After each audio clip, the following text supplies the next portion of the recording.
Good evening, everyone, and welcome to the Crestwood School District Board of Education's study session. Today is Monday, February 22nd, 2021.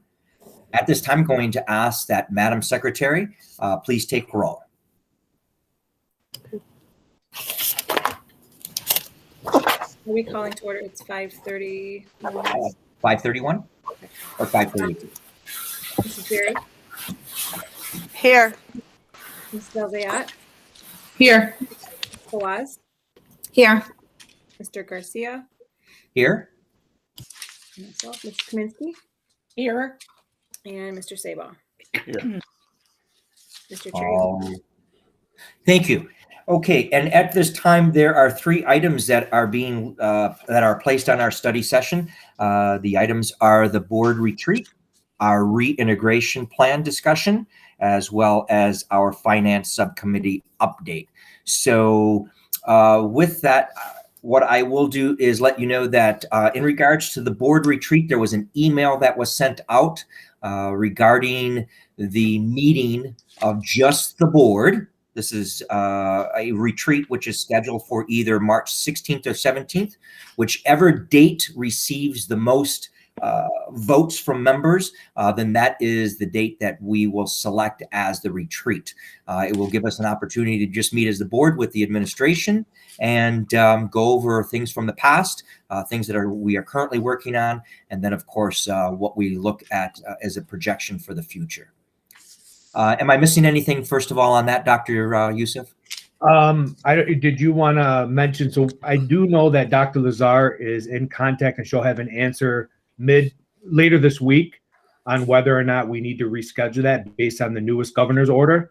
So That's once correct. Dr. Lazar gets that update, which I believe will be in a couple of days, Dr. Lazar will share that update with the board if we have to reschedule that again. So we want to follow through on the governor's update. So we appreciate Trustee Fawaz's question and the board's due diligence on ensuring that we are following the governor's orders. Absolutely, and that is a meeting of the board and not an open meeting. That is a board retreat. Correct. So that is something that will be amongst us. So we're hoping that within the coming weeks they'll have a revision. But until then, we'll put whatever date comes out on a calendar, and we'll wait for the governor's response. Okay. And at this time, I'm going to turn it right back over to you. Thank you, Mr. Chair. Good evening, board. So through our process of identifying the best case scenario to deal with this pandemic and how to reintegrate our students back into school in a consistent and safe manner, at our last board study session, I believe we had a very good conversation. We got a lot of feedback from community and staff.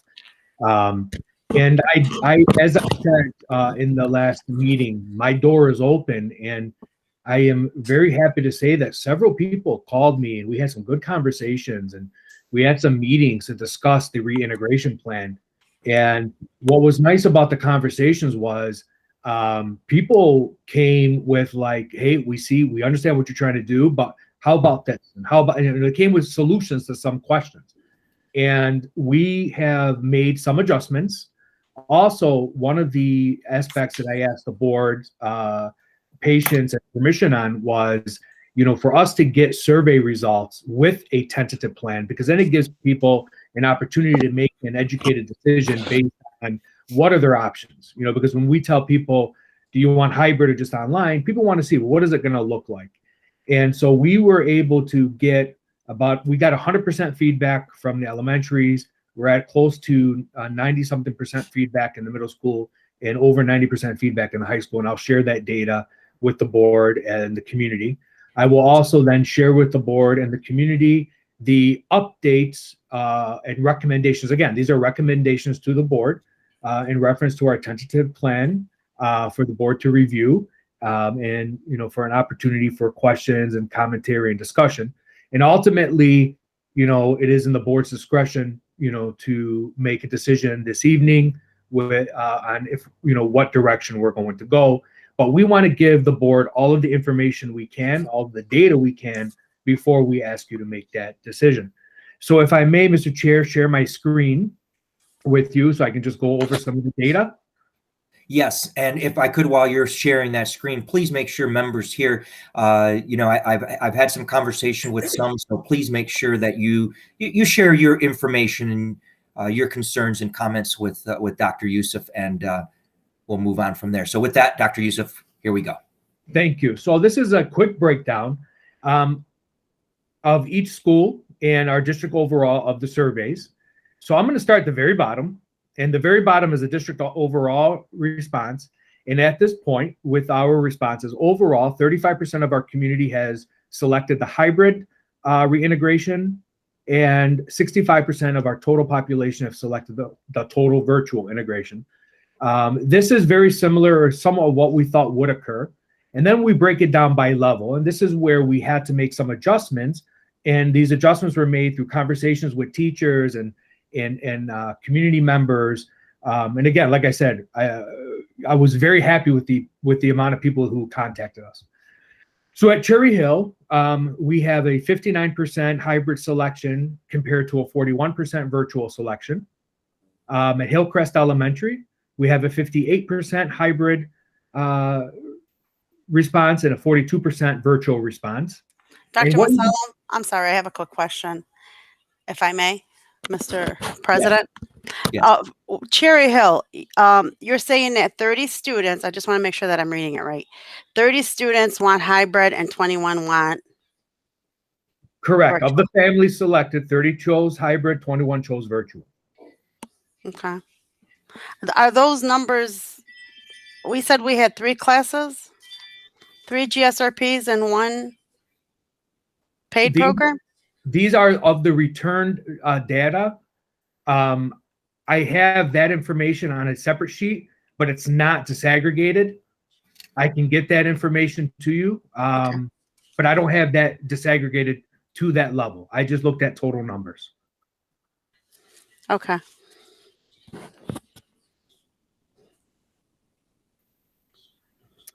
Okay, Hillcrest Elementary, we have 242 hybrid, which is 58%, and then virtual 175, which is 42%. Highview, we have 44% for hybrid, 56% for virtual. And Kinloch Elementary, we have 51% for hybrid, 49% for virtual. So when we look at the elementary numbers, you know, we had, I mean, we're in the ballpark of a 50-50 split, because when you break it down, and what the school administrators do next is they take all this data and break it down per classroom. And by breaking it down per classroom, it identifies, you know, how we're going to be able to serve the students in those areas. For the middle school, this number is actually improved. They've done a great job of catching up with more students today that they weren't able to contact. But they have 31% who have requested hybrid, 69% who have requested virtual. 18% of the students have not responded. So voicemails have been left, and we're going to continue contacting these families. But I will say that this 18% was 27% this morning. So it's already down to 18%, and they're on that. And then the high school, we're at 20% hybrid. Sorry, this should be 80%. 80% virtual. And they're at 2%. 31 students have not responded, and they're following up with them as well. So at this point, those are the numbers that we're working with. And with those numbers, those are the numbers based off of the tentative reintegration plan that we presented to the board at the last study session on the last board meeting. Through these numbers, there are some different things that we looked at, and some areas that we are requesting an adjustment to the reintegration plan. And if there aren't any questions from the data numbers, I'll move on to that, Mr. Chair. I just don't want to move too fast. Mr. Chair, one question. Yes, Miss.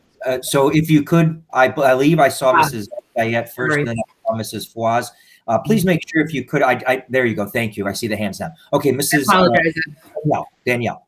Dr. Masalam, can you just tell me those Crestwood numbers again?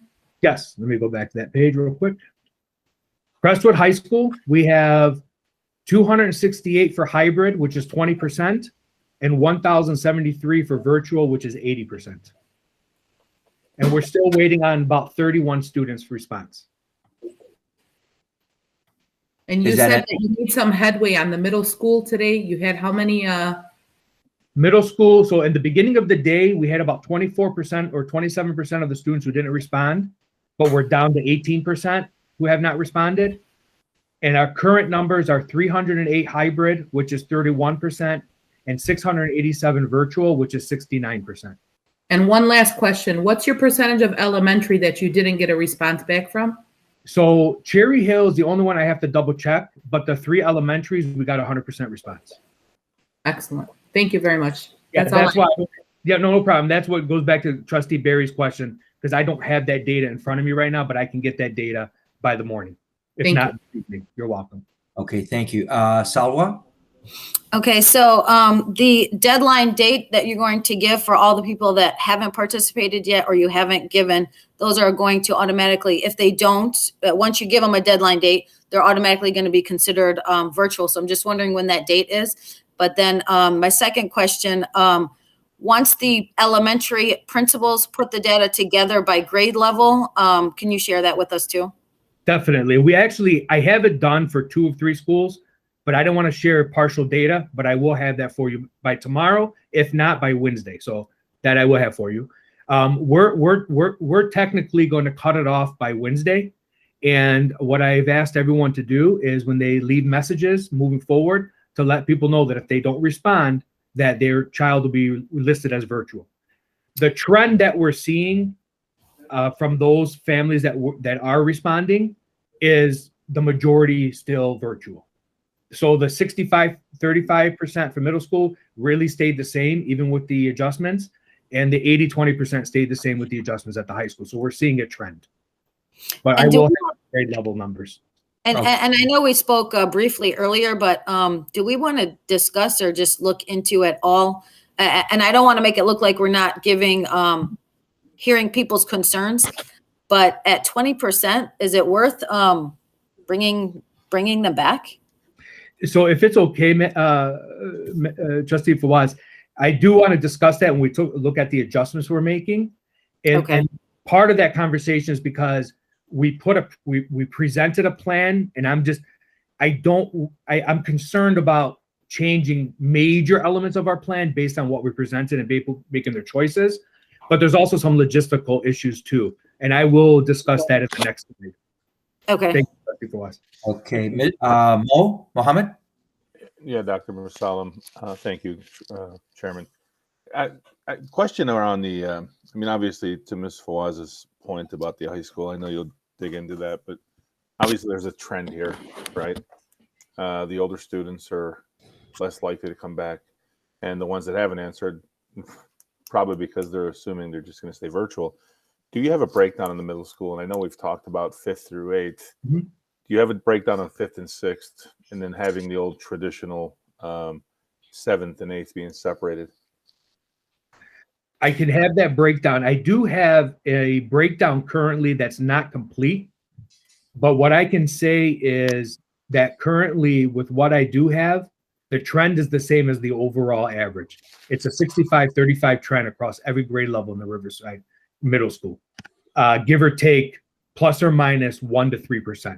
So that is the current trend right now.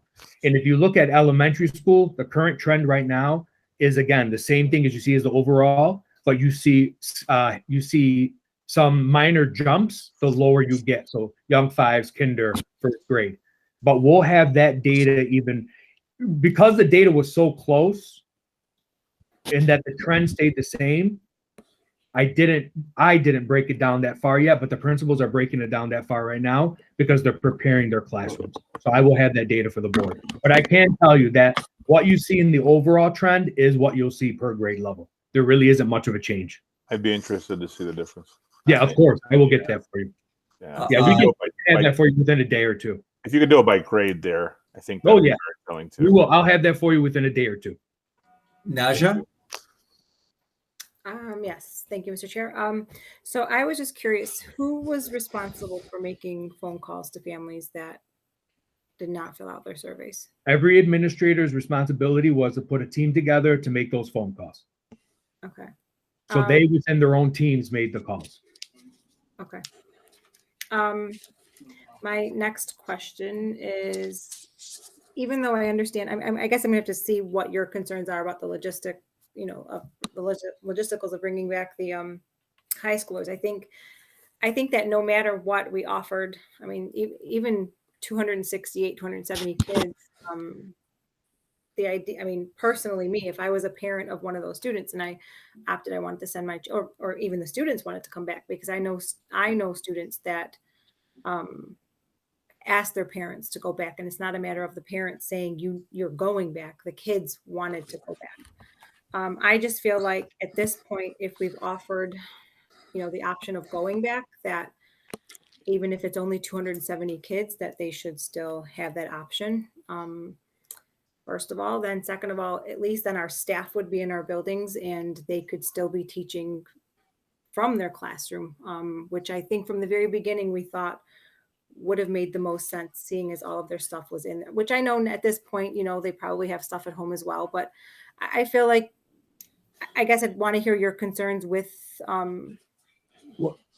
that. And Yeah, to go to the staff as of March 1st was back 60% as agreed upon from the beginning of the pandemic, where they're in school 60% of the time. Before March 1st. As of March 1st, right now they're 60%. As of March 1st, they will be 100% in the classroom, in the building, no matter if it's virtual or if it's hybrid. So they will be teaching out of their classroom starting March 1st, 100% of the time, no matter what plan it is we move forward with. The 60% was agreed upon at the time when the pandemic first started into the fall. And then when the governor put forward the additional pause, they taught from home. And then we brought them back, I think it was 2 weeks back or a week ago, to the 60%. March 1st, it'll be 100%, and it'll be 100% to the end of the school year, unless, God forbid, there's a major outbreak again and there's another requirement by the Michigan Department of Health to empty our buildings again. Okay. So that piece is it's a non-negotiable. That's there. Okay. So then I guess when you get to that, and I'll discuss that when we get into that part. Yes.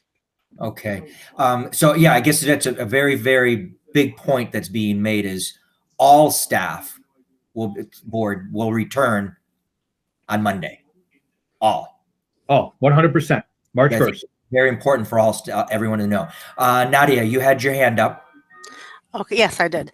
Okay. First question is, so all staff has been told that they need to be back 60%? They've been back 60%, and in March 1st, they're back 100%. Emails went out, notifications went out from Human Resources, and before we do anything, all union representatives of all staff were made aware prior to the notifications.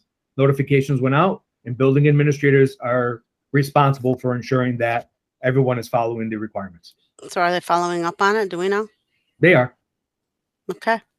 Second question. I noticed in other districts, there was this trend of the parents saying, yes, I want virtual. And then as soon as everything was starting to kick back in, they're changing their minds. How are we going to handle that? And are we going to be firm with it? As we discussed in the beginning of the reintegration plan, whatever decision was made by parents, they will be held to that decision. We cannot fluctuate, because then that will change our safety precautions and our safety protocols across the district. One of the things that I'd like everyone to understand, I was going to get into this a little bit more, but Trustee Barry, you brought up a good question. I will get into this. When we speak about elementary, we're talking about single cohorts of students. When we talk about secondary, we're not talking about single cohorts of students. You're talking about students who go between 5-6 different teachers. Then that's when the logistics become a major issue, when we start changing the plan, because I could teach a class first hour and I could have, 7 kids in there, let's say. But then we start changing it up, and all of a sudden I got 16 kids in there, but I can only fit 10 to match what CDC's requirements are. The other piece of behind this too is, and this is something that, I continue to reiterate to everyone that I speak to, is we live in a very dense population. And being that we live in a dense population, we have a lot of overlap in our district, which means cousins, relatives. Thank God, every time a new home is sold in the Crestwood area, we got a family coming in with kids. It's a good thing. We're so dense and overpopulated right now for classrooms that were built for 24 kids. We're putting 32 to 34 kids in classrooms built for 24 kids because our districts, our buildings were built in the 1950s. And when you look at the post-World War II era, the idea was that school buildings and school districts, every elementary school would be a home school. You know, kids wouldn't have to take a bus to a school. They could walk to school. Well, as we all know, with the budget deficits everybody faced in the early 2000s, and even before, we had to consolidate schools. And through consolidating schools, now, as you all know, we're looking for space. So I say all this as like a preamble that we're in a situation where we're a dense population, limited space, limited class sizes, and we have to be very careful on how we return our students. I know other districts, you know, if you have classrooms that were built in the last 10 years, maybe 15 years, your classrooms were built for 34 kids. So if you only have 27 kids assigned to that classroom that was built for 34, you can fit more kids in there. We don't have that luxury. And because we're such a dense population, the possibility for spread is at a much higher risk in the Dearborn Heights area than it is in other areas in Wayne County. Thank you for that. And then Danielle, you have your hand up again? Yes, I do. Dr. Mosalam, you have more to your presentation because I feel like I'm cutting you off with questions that might be answered. That's the next. Whenever you're ready, I can move on to the next one. Okay. All right, go ahead. Mr. Chair, are you ready to go to the next slide or the next presentation? Yeah. Okay. What are you talking about?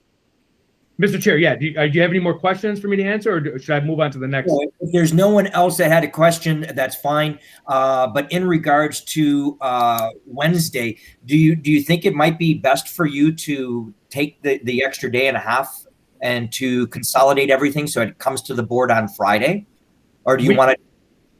If the board is okay, I can. My goal is to have all the information submitted by tomorrow or Wednesday, and that's why I'm hoping to get everything to the board on Wednesday.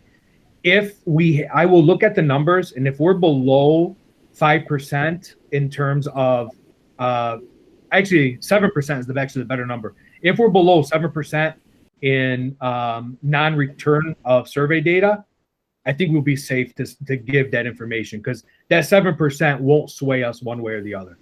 Okay. Based on the way the data looks right now.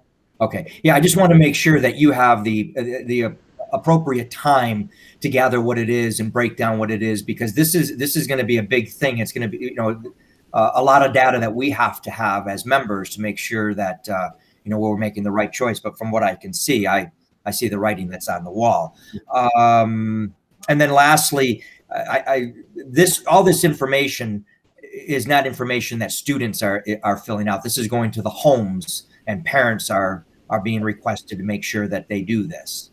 Yeah, well, I will be, for our secondary students, I did have some responses in the emails that were student emails. So I can't say that only parents returned them. And when we disaggregated the data, there were some responses that were triple fold or quadruple fold, where it was the kid, the mom, then the dad, and then maybe somebody else in the house. So we narrowed that data down so that the numbers you see are not the quadruple fold. We deleted all the repeats. Gotcha. So we're fairly certain that the data we have is accurate. Okay. And we're following up with it. Sounds good. All right. I see you raised your hand. Did you still have another question? Yes, I do. Go ahead. So do we have any families that maybe want the younger kids to come back and the older kids to stay home, or vice versa? There were a few. I don't have that number off the top of my head, but when I was looking at the data, there are some households where one child is going and one child is staying home. So there are some households like that. And Okay. So that's why when we broke down the data, there was actually another data set that I gave all the principals, which was siblings. So everyone that has siblings in the district, and they could see with all of their siblings who wants hybrid and who wants virtual for two reasons. Number one, to know if there's a separation, and number two, to ensure that everyone that's on hybrid is on the same schedule, so they don't have kids all over the place. Okay. So there are some, but not many, but there are some, yes. Thank you. You're welcome. Okay, I just saw another few hands fly up, so I'm going to go back. Nadia, did you have a question again? No? Oh, okay. Danielle? Okay, okay, gotcha. Okay, yes, go ahead, doctor. Okay. So I'm going to hit the present button. 1 second. Oh, God, I can't wait till this stuff is over and we can be face-to-face again. All right. So here are the recommended updates to the reintegration plan. And Mr. Chair, I'm going to go through this document all the way through to this point, and then I'll stop for questions. Okay. And then down here is more of clarification and updates, not changes. Okay. So I'm going to start here. So one of the changes was this. This was the original plan. The original plan was that elementary return March 1st. The week of March 8th would be 5th and 9th grade orientations. March 15th, 7th, 8th, and 10th grade would return. And then April 19th, 11th, and 12th grade would return. This was in the original reintegration plan that we discussed. Now, one of the things that we did discuss, and we mentioned in the original reintegration plan, is that a request from all of staff was, because we were, fortunate enough to start our vaccines, everyone that signed up for the vaccine will have their second vaccine the weekend of March 5th, which is next weekend. So all staff and all union representatives came and said, listen, is it okay if we push back the start time, being that we're all getting the vaccine to March 15th? I thought that it was a very doable thing. So with that said, what we'd like to do is the week of March 15th would be all elementary would return on a soft start. And what do we mean by a soft start? My apologies, I clicked the wrong button. I'm going to come down here to what a soft start is. So in the conversations with the elementary team, they understand the need for the students to come back, and they understand that they understand that parents want that option. But they also brought up some very valid points to me. And they said, you have to use a lot of these kids have never been in our school. And they don't, we're not only asking them to come back to school or come to school for the first time, maybe, but we're asking them to come back to school and do all these things differently. The 6 feet of separation, wearing a mask, the lunches. I mean, there's a lot to learn. Okay. And we could teach all that virtually, but as we all know, until we get, first graders and second graders and even some third graders in the hallways and learning what separation is, we have to help them first. So the idea is that the week of March 15th would be a soft start for the students, which means that in the morning, it would be the face-to-face students only from 9:15 to 11:30. And the idea is that the students that choose virtual will have some asynchronous work to do in the morning. But then in the afternoon, the idea is that in the afternoon from 12:30 to 2:15, all students will have instruction during that week of face-to-face. And then they can still do their small group instruction from 2:20 to 3 o'clock as we have in the previous plan, in the reintegration plan. Moreover, the 5th and 9th grade orientation week would move from March 8th to March 15th. So the biggest shift here is really the elementary, because we're moving them 14 days later. And the reason for that is because of the vaccines. We're moving the 5th and 9th graders 1 week later. And then we're going to be moving 7th, 8th, and 10th grade with the 11th and 12th grade for April 19th. So with this, the original plan was that 11th and 12th grade would be part of the return on April 19th. And the reason why April 19th was, in our study session, there was a discussion on, do we pause after spring break? And it was recommended by the board that we have a pause. And it was recommended that we'd have a 10-day pause because of the CDC guidelines of travel.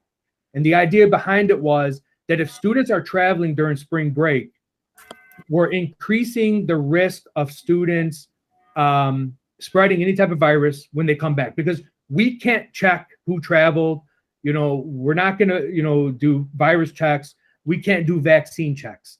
So in our previous conversations, there was that 10-day pause, which pushes us to April 19th. And through this schedule, what would happen is by March 22nd, you would have all elementary, grade 5 and grade 9 would start the the reintegration plan. And then April 19th, 6th through 8th grade, and then 10th through 12th grade would start the reintegration plan. And the other dilemma, and I received an email in discussion with the team, we have a dilemma that we're going to have to address, but it's something we need to address at a later time. And I'll give a little bit more detail on that. But we're still waiting. As of now, the federal government has not waived federal assessments.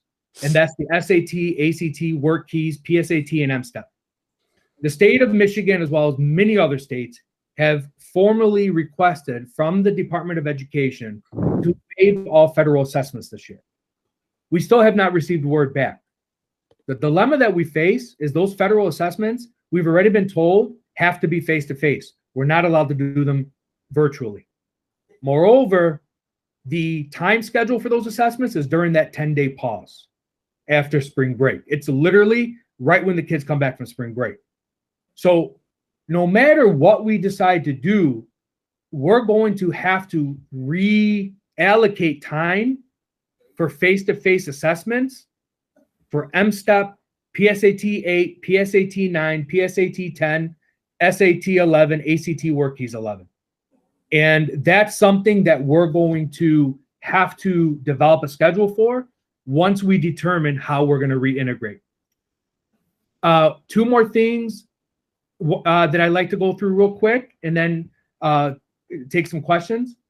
In conversations with staff, in conversations with parents, in conversations with many people, the consensus was that there was a preference that Wednesdays would remain fully online instead of the alternating Wednesdays.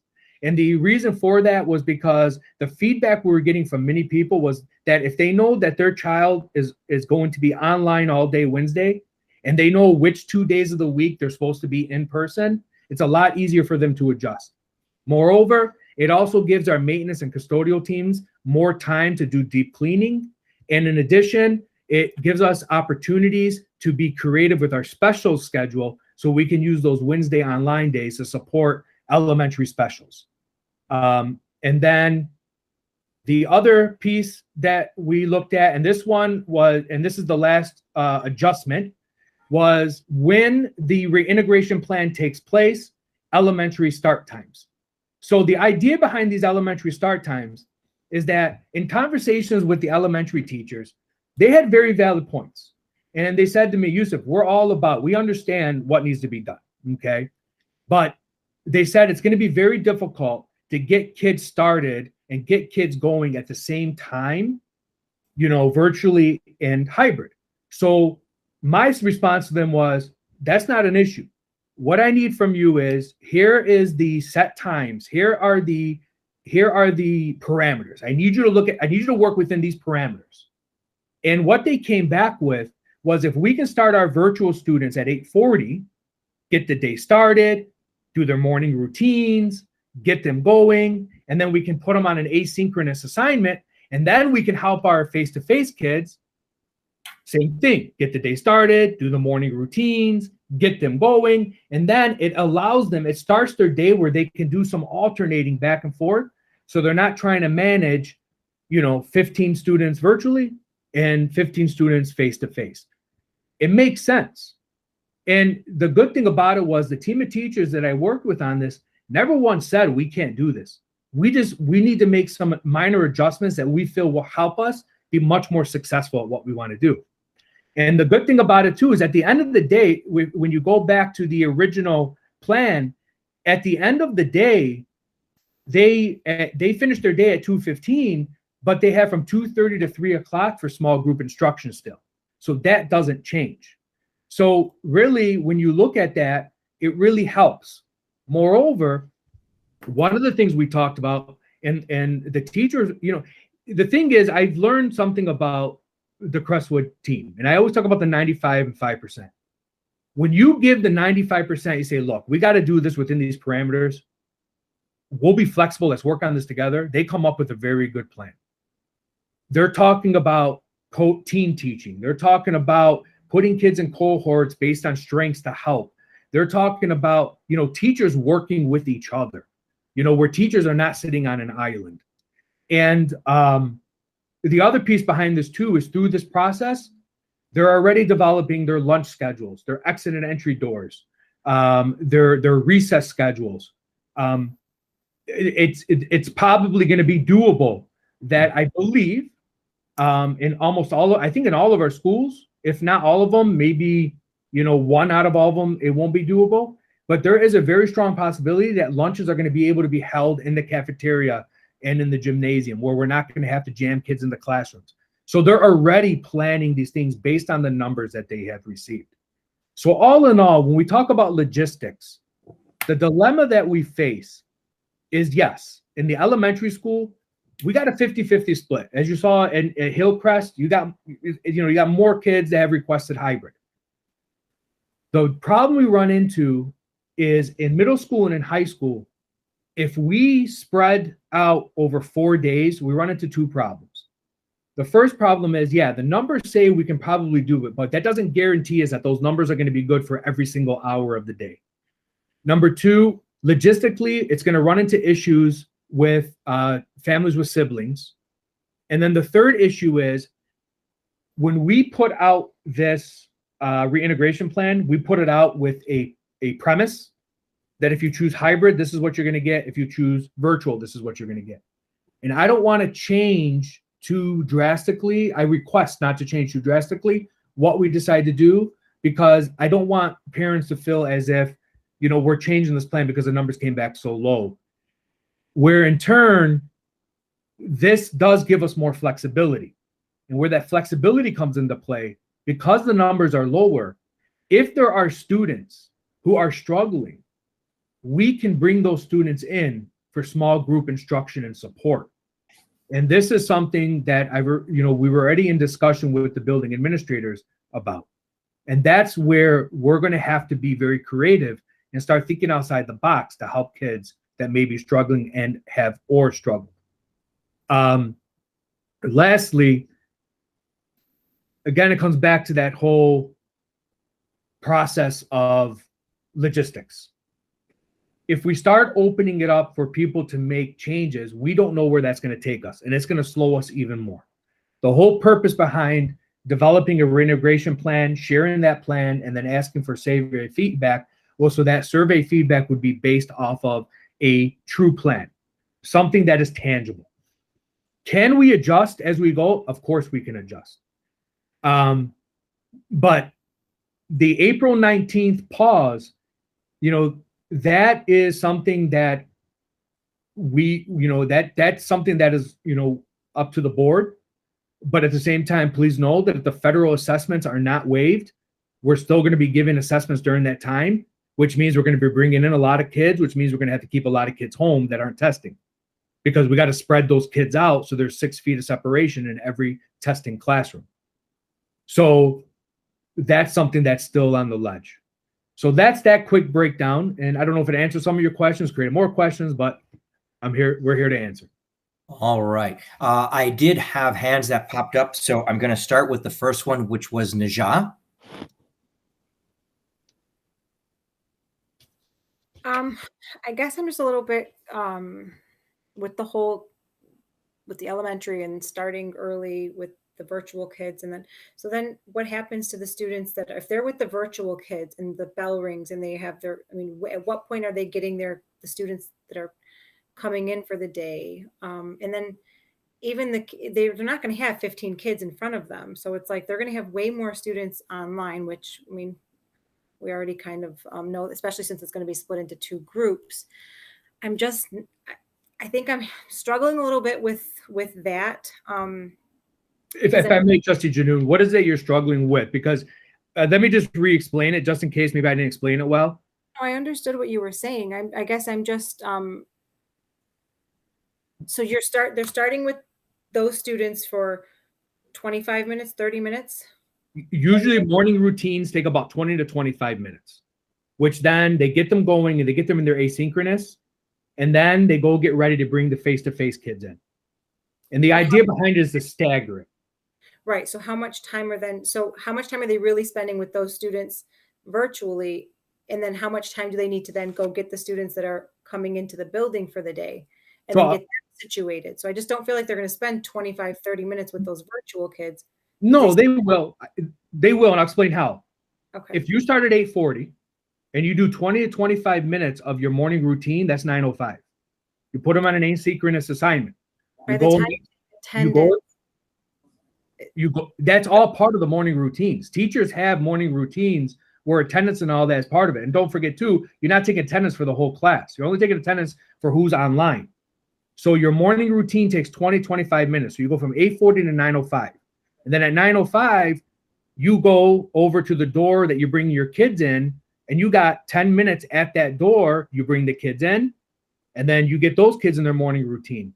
And then you go back to your online. So what you're doing is you're staggering. Now, is it a perfect scenario? No, it's not going to be perfect, but it's a start for them because it's going to be a lot easier for teachers to adjust with a staggered time than to adjust with all the kids coming in at the same time.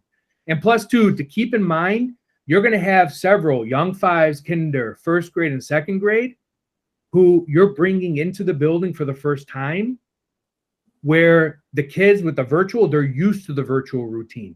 So it may not take you a full 25 minutes to do your morning routine with the kids that are virtual because they're used to that routine already. I'm just trying to walk through that. I understood what you were saying from the beginning. I guess I'm just thinking by the time you situate each group, you're kind of, the time is being wasted, just because then when you're doing it all at once, you're doing it all at once. I mean, I understand what you're saying, but I guess my thing is being that I'm not disagreeing to disagree. I'm disagreeing because I've seen it in process and I see what the morning routines are like.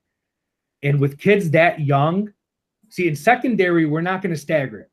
But with kids that young, especially the fact that they haven't been in school all year, they're used to their virtual routines. So you're not changing their virtual routine. Their virtual routine is staying the same. The routine for the kids coming in is going to be the difficult one. Are we bringing the kindergartners who have never been in the building? Are we bringing them into the building?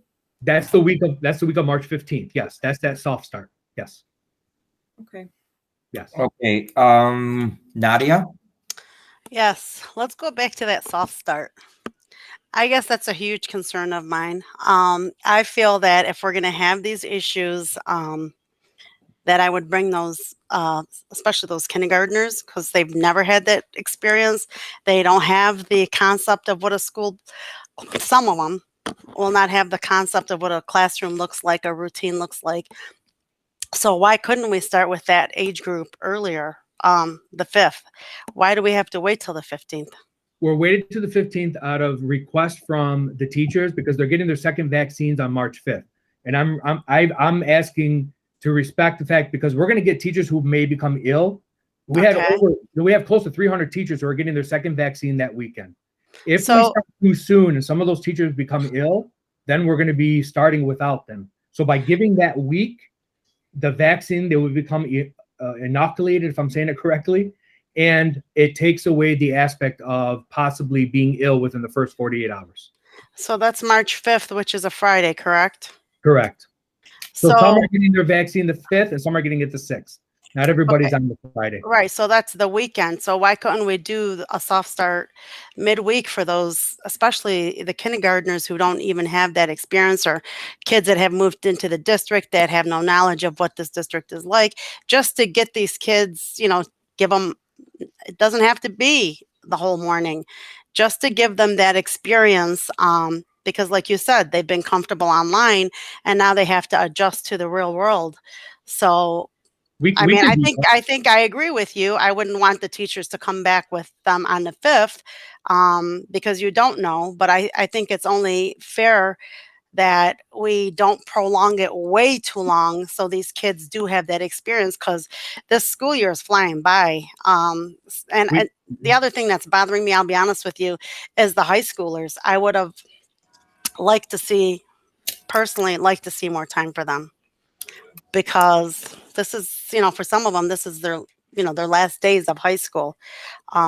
But if we can work on that schedule of doing that soft start earlier for those young ones, that's doable. And Trustee Barry, I will say, and I didn't mention in this presentation because it's not official, but many of the elementary teachers I spoke to and the administrators said, Yusuf, are you okay if we bring the kids in earlier, like in pieces? Okay. I told them, yes. You have that flexibility. You know, what I'm presenting is like everyone full force will be, but I can definitely, I agree with you, Trustee Barry. If we can do more during midweek and to start bringing slowly more kids in, 100%. And I will tell you, the teachers that I've spoken to are all about bringing the kids back. Their just biggest concern is like bringing kids into the school for the first time. They haven't been in school at all. And I totally get it. But I agree with you too, Trustee Barry, that that is important. And I think we can do that. I don't see an issue with that at all. Okay, thank you. No, you're very welcome. Danielle? Thank you. Dr. Masalam, just a couple of questions. The soft start date was March 15th, right? Correct. Okay. And now we might move that up after what Trustee Barry is. So what we could look at is if so currently in this plan, soft start date would be Monday, the March 15th. We could, and Trustee Barry is recommending, and I think it's a good idea, I can talk with and I think most people would agree, to bring in like young fives, preschool, kinder, first, second grade earlier to like start getting them acclimated a little bit more to the school midweek. So we're talking like March 10, 11, and 12 during that time period. Okay. And then we can still do the soft start the week after because it'll be a block of time. I think that's a good idea actually. But I did have a couple of questions. I'm sorry. So the federal assessment, even if let's say we only have those 20%, or I see some low percentage numbers of people who want to come back. So people who don't want to come back, even if the federal assessment is not waived, we're going to make it mandatory for them to come in to do the in-person federal assessment. The problem as of now is we don't have a choice. And that's why I know the superintendents across the state and across the U.S.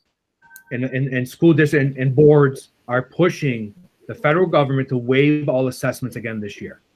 Because the idea behind it is they're telling us we got to bring them in. And the problem now, we had the federal assessment of WIDA. What they did for us on that, we had to do face-to-face as well. But with the WIDA, if families chose not to bring their child in, we'd have to mark that. And there was, we were given a pass this year. As of now, from what we're hearing about the other assessments, that's not going to be the case. And we're waiting. So I would request that the board push your state, our federal representatives and congressmen and women to say, hey, waive federal assessments this year. Let us get these kids back into a normal routine. Because the other piece too is, what are we assessing them? What are we assessing on? We're not assessing on regular instruction. So again, that could be a last minute decision and we're still waiting. Okay. And thank you. In regards to the percentages of elementary, middle school, and high school students that you have back that are showing interest in coming back in person, if none of those numbers are at 50%, can we bring everyone in on the same days? Is it not, I don't want to say, is it worth it? I mean, bringing them in is worth it. But I'm just saying, would it make more sense for us to bring them in on the same days since we're not getting a 50% or higher percentage of people wanting to come in? So we did have that discussion today. And I did give the building administrators the flexibility to identify classrooms that could do 2 days instead of 4.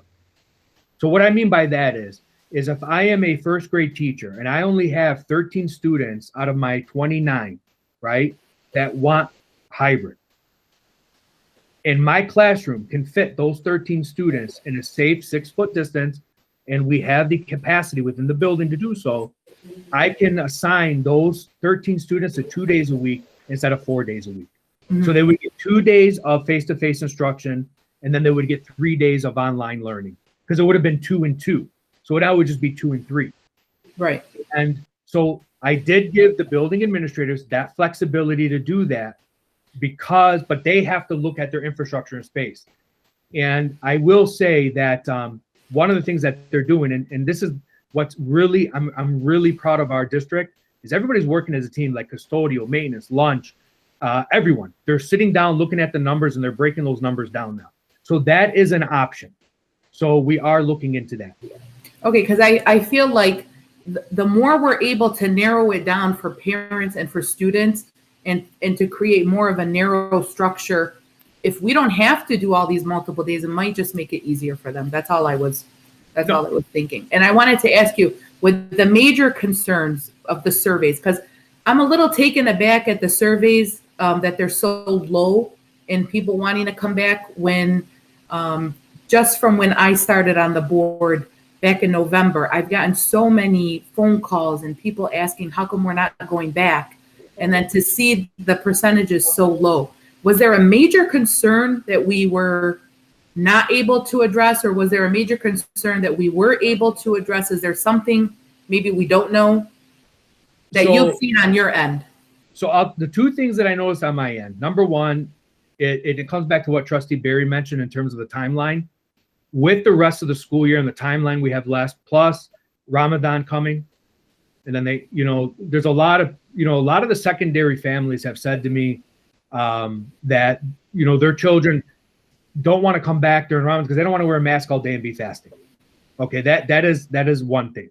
Another thing is a lot of families have come back and said, my kid's doing all right. They don't need to come back. Like, they've adjusted. Okay. And the third piece behind it is a lot of families are okay finishing out the year like this because they see the direction we're going.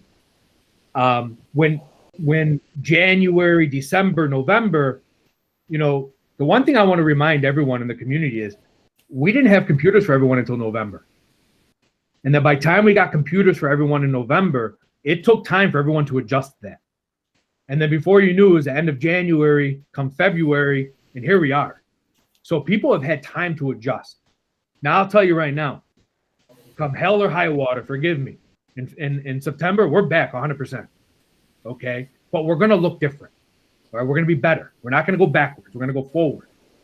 But we're at a point right now where I think you see in the survey data where people feel comfortable with the direction they're going. Mm-hmm. Okay, I just want to make sure we're exploring every option and making the best decision for the district as a whole, not just for a few families that are dying to go back or a few families that want to stay home. Right? We want to make the right decision. So my last thing that I'm going to say, and just my final comments are: the federal assessment has me worried because I have a feeling if we find out last minute that it's not going to be waived, we're going to have this issue on our hands. So I'm thinking of should we redirect our resources to make sure that we're preparing the kids for the federal assessment and leave everybody else who doesn't have federal assessment home? That's one thought. And does it make sense to bring people back if we're not even at the 50% level on different days? That's it. Thank you. You're welcome. What I can say about the federal assessment is we have a meeting scheduled for next week. We're going to have a schedule ready. We will be ready for that. So no matter if it's changed last minute or not, there will be a schedule that will be shared with everyone prior to spring break, what the federal assessment schedule will look like. So that I guarantee you will happen. Can I suggest one thing on the federal assessment also to my fellow trustees? Maybe a letter from the board just expressing our concern that the federal assessment hasn't been waived yet and that we haven't gotten answers yet. I feel like sometimes those do make some headway. And maybe if we did it collectively from the board, expressed our concern to the state, saying that, please try to get us an answer back, or asking the state to work on it more diligently. And I like sending those letters, I've learned, on the government side, because even if something doesn't happen, we've done our due diligence in sending the letter and expressed our concern that we haven't gotten an answer back regarding the federal assessment. And we can even put whatever other concerns that we have or any answers that we're waiting back for. We can put that all in writing. And I think that might be good for us to do. I don't know everybody else's thoughts, but just a suggestion. No, thank you, Danielle. And what we can do is have Kristen draft something and and place just the signatures of the board members and have it come from the superintendent's office to Lansing or to Wayne County RESA or to the state board. So thank you for that. Salwa, did you have a question? Yes. So I have a couple things. With the reintegration, once the students actually get in, and I'm speaking more so for at elementary level, the staggering of the time, honestly, I think works really good because I know from mine, I'm there every morning, and within that 20 minutes, I mean, he's on top of it. He takes their attendance, assigns, all that stuff. So I think they've gotten really efficient with that. But would it be their teacher? Would it be somebody else? Like, is it going to work where, the line just of people dropping off their kids and they're immediately going in? Are they congregating outside and then being let in all at once? So I'm just wondering how that plan looks for arrival and pickup.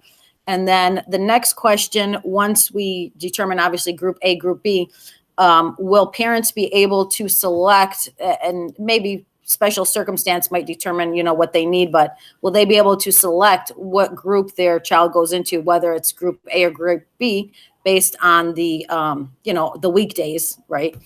And everybody else answered the other questions.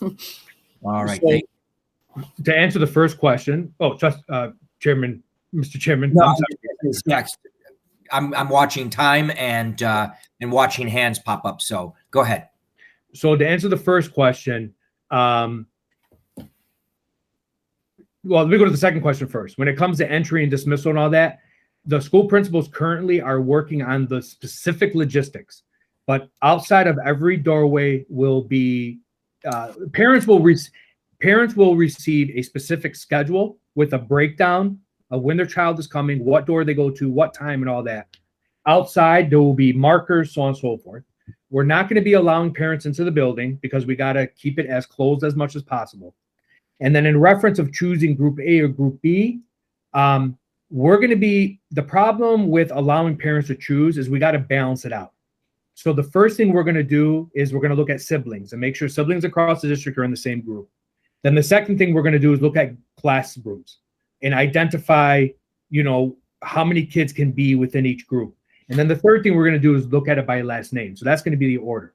If there is an extenuating circumstance, like it's got to be like really out of the ordinary, we're going to request that parents contact the administrators, and then the administrators are going to have the final decision on that. Because some of the concern is going to be if we agree to move one or two children, then it offsets somewhere else, and then we got to bump kids down the road. So yes, we will make adjustments in extenuating circumstances, but it's not going to be like quote unquote an option, if that makes sense. All right. Sue, did you still have a question? I do. So I think I might be missing something. The week of midwinter break, or not midwinter, spring break. Break. Are we going to ask families to let us know if they're traveling out of the state? No, we cannot. Okay. That is something that I personally had spoken to with a couple board members, and no, we just like we can't know when they're taking certain that are not part of a standard inoculation. We can't have that information. So we hope that they will do what's best for them and for their family, and if they do go on a vacation, that they follow proper CDC protocol and stay home. So if we have these children, though, who are choosing to be in school, and protocol is that they quarantine after traveling on a plane, are they going to be able to be virtual for that 2 weeks after they return? And when you do COVID screening, even at a doctor's office or a building where you're going to, the questions are, have you traveled outside of the United States? Have you traveled within the United States by plane? Why can't we ask that? So it is on the questionnaire, but we cannot disclude a student from entering our building if they travel, if that makes sense. The other piece is the reason why we were discussing the 10-day pause was so that no matter who traveled or didn't travel, it was going to be virtual instruction for those 10 days, but teachers will be teaching from their classroom. Okay.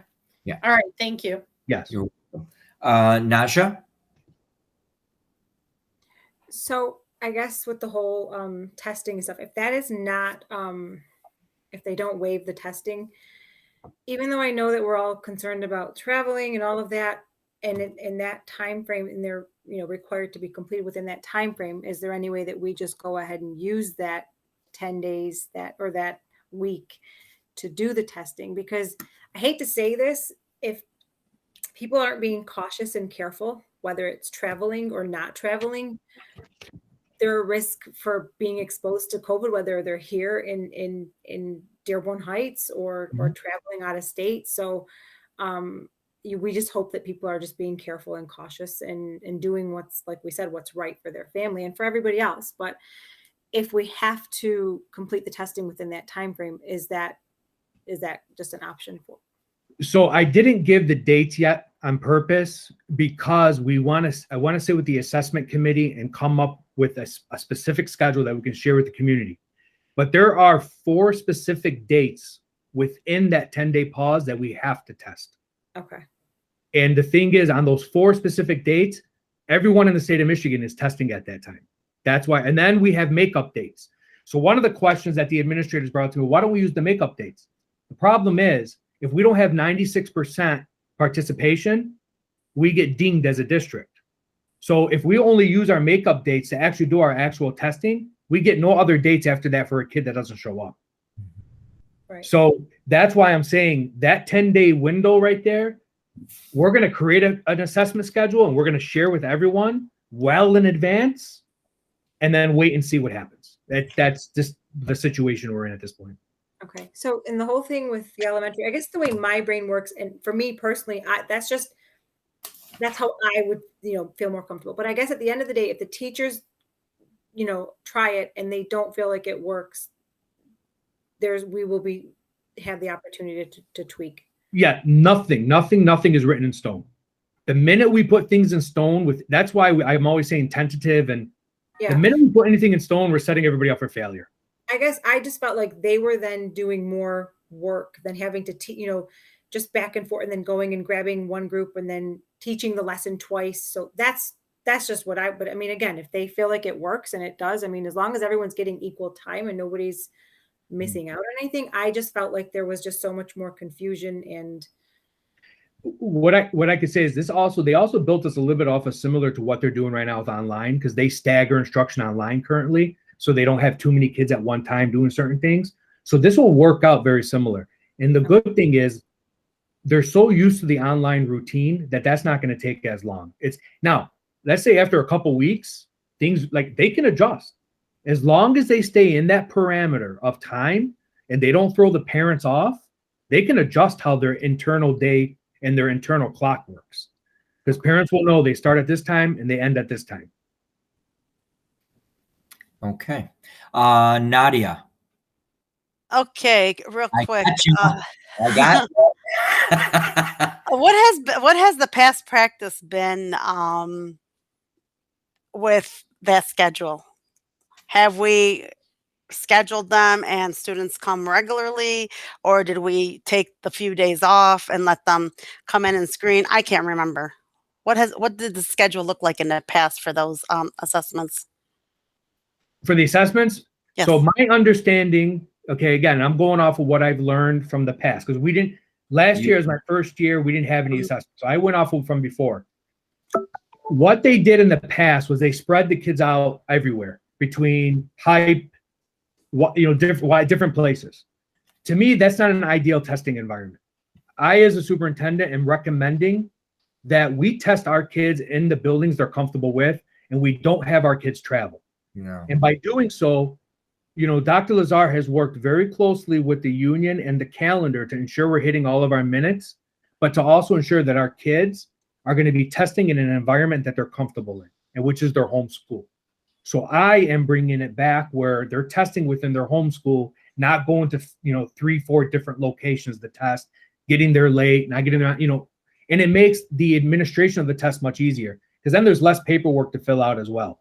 Whenever you test off-site, you got to fill out paperwork, you got to get it approved, so on and so forth. With this, we'll assess within our buildings, but we'll have to break up who's in school at what time and what day, it creates some logistical issues, but it's logistical issues that are worth creating because I believe in the long run, it's going to benefit our students and our schools. So it sounds to me like whether we want to or not, that week we will be using for screening. We Right? will be using it for assessments. Yes. Okay. So Yes. we're okay. So And that's even, and Trusted Barry, I'm sorry, even if we did what they did in the past, none of those places we went to are allowing anybody in. So we'd have to do it in our buildings anyhow. So no matter what, we'd have to make that adjustment this year anyhow. okay. And then I want to go back to what Trustee Danielle said. I like that idea, Danielle. Instead of staggering and bringing this group in at this time and this group, because the numbers are so low, why should we even have to worry about that? My concern for the soft start would be the younger and the fifth graders, of course, because they've never been to the middle school. Otherwise, I do like the idea of bringing them in.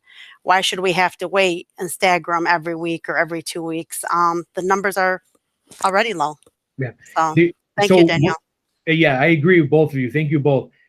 Elementary, it'll be easier logistically to do. When we look at the high school, we have to look at each individual hour to make sure we're not, but with 20%, we shouldn't have an issue. And I've already talked to Mr. Fabris about looking at that, and they're already diving into those numbers.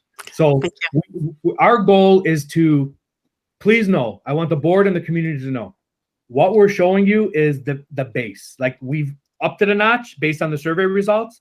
Now the next step is, how do we synchronize it? And we will. So I appreciate your support on that, and it helps. Thank you. All right. Well, I think the information that you provided has been very intense, and that the fact that the administration all the way down the line, I mean, I'm including everyone, Doctor. I mean, everyone from your cabinet staff all the way down to those in the maintenance custodial staff have all collectively worked together. Although I do not want to ever get involved in doing statistical work or being known as a statistician. The number, that's what the board's job is to look at these numbers and to see what is going to be in the best interest of this district. And I commend all of you for doing your due diligence and bringing this information forward. Our job is to look at this and to make sure that the policies and procedures and the governance is all done. And then we put it all into the hands of our superintendent to make sure that he is able to facilitate it with his staff and to see that it's run very effectively. But most importantly, because I've had conversations with Dr. Youssef and a lot with my colleague Nadia. I think we all agree that, you know, a lot of this is being done very cautiously, but it's also cautious because we have over 4,000 individuals, and that just includes, and that doesn't even include staff, that we have to be very conscious with when we do make the decision this evening to move forward with this integration plan, which by law we have to have something in place. Thank you for also letting us know that this is not etched in stone, that there is this room for tweaking certain things here and there, but we have to have, and help me if I'm wrong, we have to have a plan. We have to have a solid plan, at least something solid, a good foundation. How's that? A good foundation that we can present to our general public and to our community so that they know that we want to do what's best interest of our students and eventually get them all back in school. So with Trustee Garcia, may I just add? I'm sorry, President Garcia. I also want to thank the board, because one thing that the board may not be hearing is many people in the community have said they appreciate the fact that we've been consistent and we've been developing a plan in layers. We haven't been going back and forth and been indecisive. So I appreciate the board for allowing this team to work and be patient in this process. And I think we'll be much better off because we've done this. So thank you, Mr. President. No, you're very welcome. All right. So hearing nothing else, we will go ahead and end with that presentation. And now we just have left, which gives us about 20 minutes, our finance and subcommittee presentation, which that was from last week. I don't know if that wants to come from, I don't know if that wants to come from the subcommittee or if that wants to come from Well, oops, if I may, Mr. President. No, you know what? I'm gonna let you go with this. No, I did have some questions. I know that Penny said she was going to follow up on a couple of things. It doesn't look like the group received what we received. I think she's probably waiting till she comes back so she can answer the questions, correct? We received the budgets for everything, and I Yes. know that she wanted to make sure that everybody had their questions answered, so that's probably why she didn't give it. But I thought that she was gonna. I did want to follow up on the air purifiers. Are we ready with those? Where Yes. are we with that? I can Are those answer in that. order? Okay. Yes. Lisa Musa put in an order today. I was actually going to talk to Trustee Garcia later in the week Okay. because of the cost of it, but I signed off to go ahead and make the purchase because of the high need. And I'm going to be submitting a memorandum to President Garcia to share with the rest of the board the fact that they've been ordered and they will be on the next board meeting for an approval. But due to the cost of them, Mr. Scott Jacobs was able to get them at a great price. And we had to order them now to ensure that they're here in time. Good. So I will have a memorandum to the board on that tomorrow. Okay, great. Thank you. The other thing was, I know that Trustee Janoon has been an advocate for the food service program, talking about, and she's brought some very valid points, because when we looked at those numbers, I myself was like in kind of a shock, because I felt like somebody dropped the ball somewhere. So I wanted to see, I know she was going to look at the numbers, but looking at the budget, it's not going to be able to sustain itself because they haven't been doing what they needed to do until Trustee Janoon brought it to the forefront. So where are we with that? What has the Director of Food Services done to move it even further so we can regain some of those funds so it can sustain itself? The only information I have on that, and I'll leave that to Miss Morgan when she comes back, but I'll also follow up with her. The only information I have on that is the only downturn that I have noticed is because we've had less people picking up lunches. Like the number of lunches that have been picked up has decreased. It increased after Najah recommended. The robocalls have helped a lot, and then the sharing on social media. But I just feel like that the director of that department should have really done a better job of advertising it. I'll look into that with Miss Morgan. Perfect. Yeah, Thank you. I don't know if Dr. Yusuf has all of the information from our meeting. Yeah. There could be an opening there. So Okay. I don't want to answer for Miss Morgan because I don't know what she's done yet. So I'll speak with her and we'll get the board an update. Okay. Thank you. Okay. I saw. Okay, so Naja, and then I saw another hand over here. So I'm going to go Naja. Okay, I saw the other one. Thank you, Mr. Chair. Yeah, go ahead. So I know that the robocalls have helped. Even myself, like I had gotten a robocall, and then the day of there was a text that went out as well. So I know that the numbers had picked up. I did stop by there the other day on Thursday when they were passing out. And I know that like we went from like 600s, and then since the robocall started, it's been up to like the 800s. So and I know that parents had come through and were appreciative of the robocalls going out and the text message, like the reminders. I know that I'm not sure if you guys are aware that, and maybe I'll mention it during the regular meeting, we'll be receiving, like, students in our district will be receiving the pandemic, like the EBT card again. Mhm. And it'll go back from like September it'll be retroactive from September it'll come out in like 3 different payments. So I know a new card will be sent out to everybody.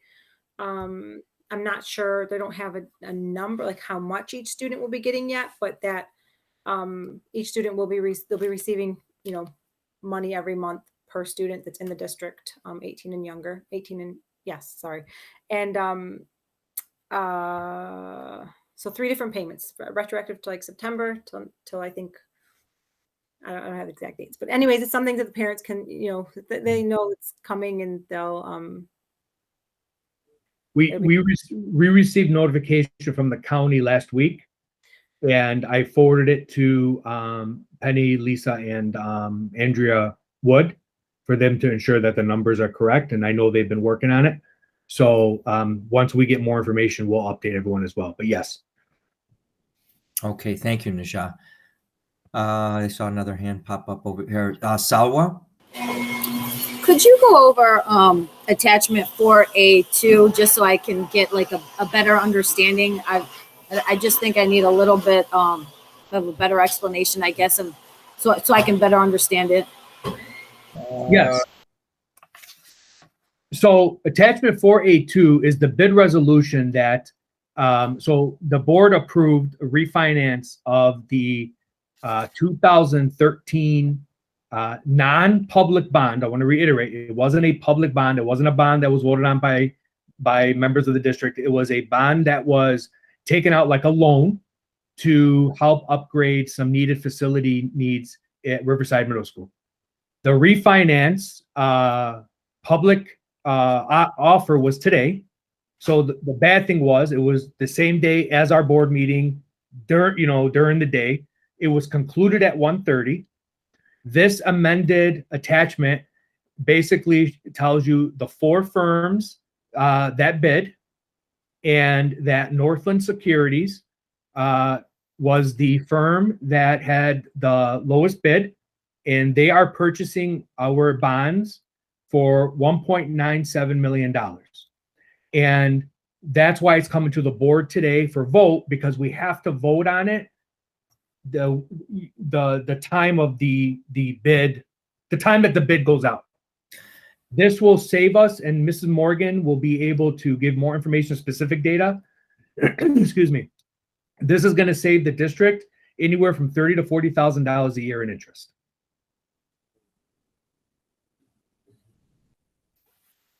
Thank you.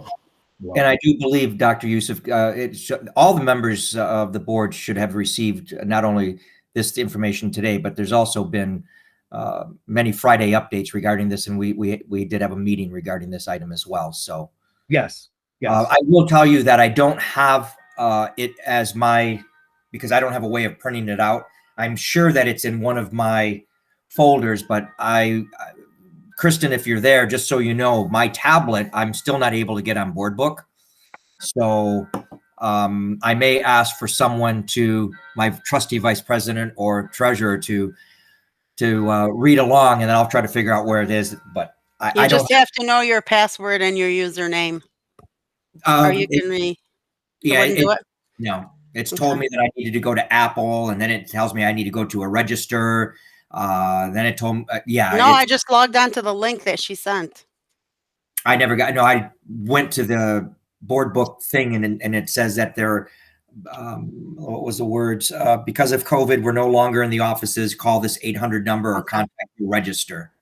And I was like, okay, well. Kristen wants to talk. Oh, hi, she Kristen. just raised her hand. Go ahead, Kristen.